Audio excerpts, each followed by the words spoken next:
Hey, what's up? This is Scott with Level Up Tuts, and today we're going to be talking about context in Drupal. And we're going to be using the latest version of context. So at the point of this tutorial, the latest version is 7.x and then 3.0 beta 6. So this is version 3.0 essentially of context for Drupal 7.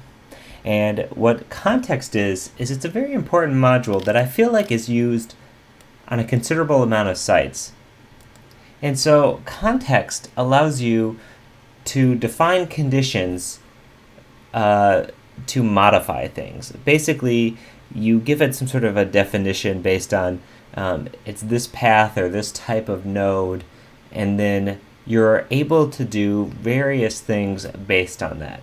So if we wanted to have a specific layout or something only for the About page, we could say the About page, if the path is /about, then we're going to do something. So it's almost like setting rules. However, rules is an entirely different module, which we'll go over at some point in the future.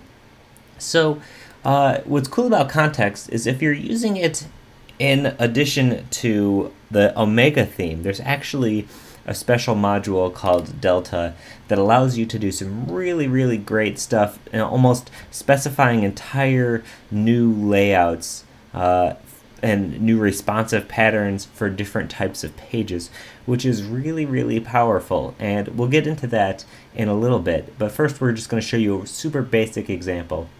So as you can see, I have context, and it comes with a couple of other modules which you're going to need.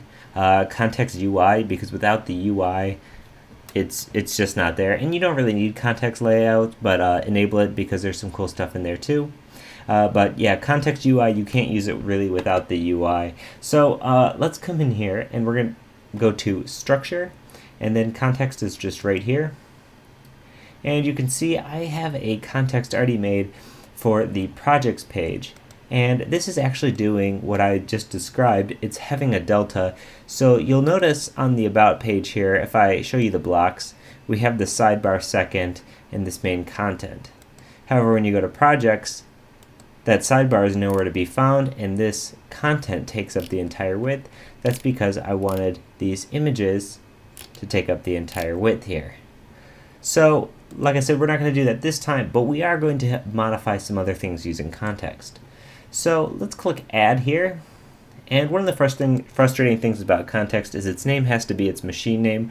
So lowercase letters, just maybe keep the name short and sweet. So we're just going to call this one test for right now, just so I can keep track of it for later. This is a test.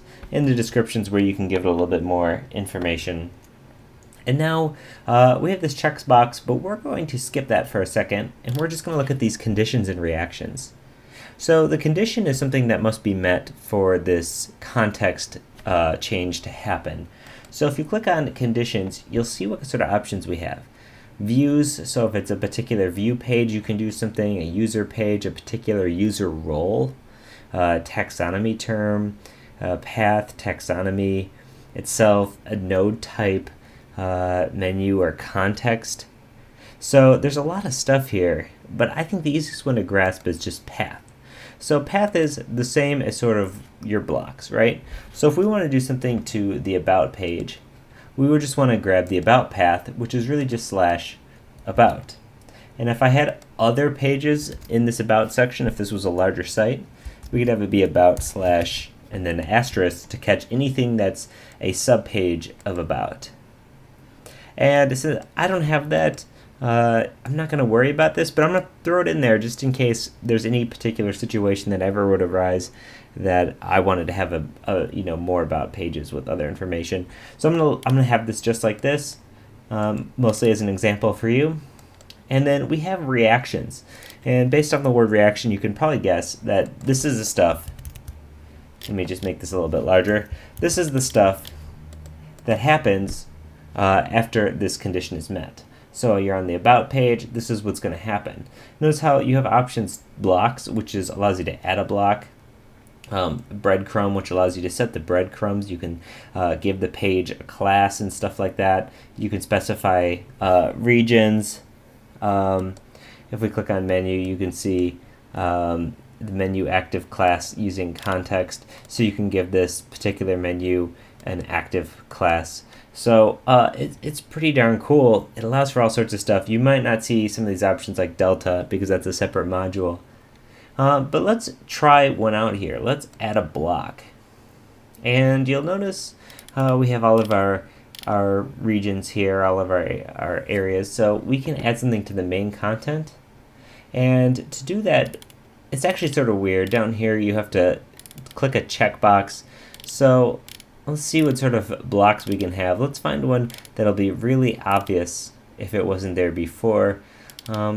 Let's say we want the featured product block to be on this content area on the About page. We'll click Add button, and then now you'll see it shows up under Content. So even though this block is told only to show up on the front page in the Blocks section, this context is going to ignore that. So let's click Save. Now let's come to our About page. I'm going to refresh. And here's our About page, and down here is our featured product. Our project, I apologize. So this is context at its most basic. Here we're just adding a block using context. Cool, well feel free to play around with context. There's a lot of options here. In the next video, I'm going to show you how using other extension modules onto context you can accomplish even more. As always, this is Scott with Level Up Tuts. If you have any questions or comments, leave a comment on the video or hit us up at Twitter, Level Up Tuts. We're also on Facebook. We post there as much as possible. We get to your emails as soon as we possibly can. It's really just me answering emails here. So, yeah, please don't be upset if you don't get a response back immediately because I'm getting to those as absolutely fast as I can. So, as always, this is Scott Tolinski, and thanks for watching. Bye.